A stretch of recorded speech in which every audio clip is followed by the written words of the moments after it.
उपचुनाव के रिजल्ट को लेकर सियासी गलियारों में हलचल तेज है। ऐसे में चुनाव के रिजल्ट भले ही कुछ भी रहें, लेकिन 3 सीटों पर हुए उपचुनाव में गुलाबचंद कटारिया, लादूलाल पीतलिया और हनुमान बेनीवाल एक खास प्रभाव छोड़ने वाले हैं। देखिए ये रिपोर्ट। यूं तो उपचुनाव के रण में सियासतदानों ने अपने अपने दलों को जिताने के लिए एड़ी चोटी का जोर लगाया है। इन सबके बीच 3 शख्सियतों ने राजसमंद, सहाड़ा और सुजानगढ़ के चुनाव को खासा प्रभावित किया है, जिनके भाषण और सियासी दांवपेच ने चुनाव प्रचार पर अपना खूब असर छोड़ा है। ये 3 सियासतदान कोई और नहीं बल्कि गुलाबचंद कटारिया, लादूलाल पीतलिया और हनुमान बेनीवाल रहे हैं। चलिए सबसे पहले बात करते हैं नेता प्रतिपक्ष गुलाबचंद कटारिया की। दरअसल चुनाव प्रचार जब मार्बल नगरी राजसमंद में उफान पर था, तब गुलाबचंद कटारिया ने महाराणा प्रताप को लेकर विवादित बयान दिया, जिसने बीजेपी को अंदर तक हिलाकर रख दिया और पार्टी को डैमेज कंट्रोल तक करना पड़ा। सच तो यह है कि इस बात को हरगिज नजरअंदाज नहीं किया जा सकता कि महाराणा प्रताप को लेकर गुलाबचंद कटारिया का दिया गया बयान राजसमंद में चर्चा का केंद्र बिंदु रहा। राजपूत समाज के बीच उनके बयानों ने उत्तेजना भर दी। मेवाड़ ही नहीं, पूरे राज्य भर में कटारिया के खिलाफ विरोध प्रदर्शन का दौर देखने को मिला। मतदान से कुछ दिन पहले कटारिया की ओर से दिए गए बयान ने राजसमंद में बीजेपी के पूरे चुनाव प्रचार पर प्रतिकूल असर डाला, जिसके चलते गुलाबचंद कटारिया ने कई मर्तबा माफी भी मांगी, लेकिन मतदान तक उनके बयान का असर देखने को मिला। शौर्य, त्याग और अभिमान के प्रतीक महाराणा प्रताप को लेकर कटारिया के बयान किसी को भी रास नहीं आए, जिसके चलते बीजेपी को राजसमंद में कटारिया की तस्वीर तक को अपने पोस्टर तक से हटाना पड़ गया। वहीं कांग्रेस पार्टी को बैठे बैठाए एक बड़ा मुद्दा मिल गया। जाहिर है कि दीप्ति माहेश्वरी की हार जीत टिकी है कटारिया के विवादित बयानों पर। वहीं परंपरागत राजपूत समाज के वोट बैंक पर भी बीजेपी की पकड़ छूटती हुई अगर दिखती है, तो उसके लिए साफ तौर पर कटारिया का बयान जिम्मेदार रहेगा। सहाड़ा का लादूलाल पीतलिया का मामला पूरे उपचुनाव में सियासी गलियारों में चर्चा का केंद्र बिंदु रहा। बीजेपी ने राजनीतिक दांव पे चलते हुए पीतलिया को चुनाव नहीं लड़ने दिया। ऐसे में पीतलिया का ऑडियो ब्लास्ट और जोगेश्वर गर्ग का ऑडियो बम सहाड़ा उपचुनाव में खूब चले। जहां पीतलिया बिना चुनाव लड़े ही रातों रात चुनावी स्टार हो गए, तो बीजेपी ने एन कैन प्रकार ने लादूलाल पीतलिया का नामांकन वापस कराकर उन्हें चुनावी समर से हटा दिया। दरअसल उपचुनाव से कुछ दिन पहले ही लादूलाल पीतलिया ने बीजेपी का दामन थामा था।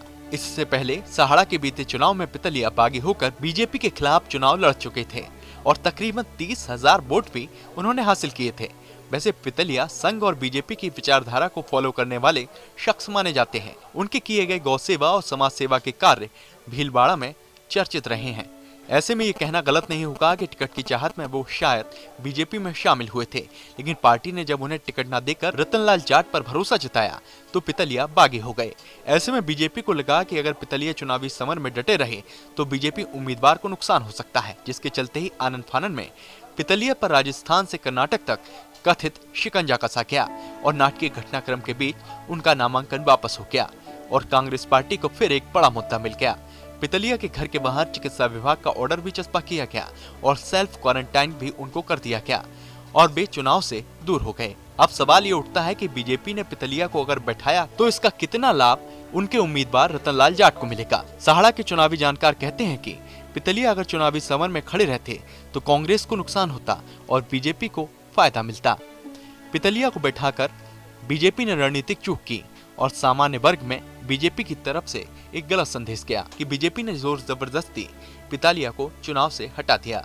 जबकि सुजानगढ़ का चुनाव एक ऐसा चुनाव था जिसे लेकर कांग्रेस शुरू से ही आशान्वित थी।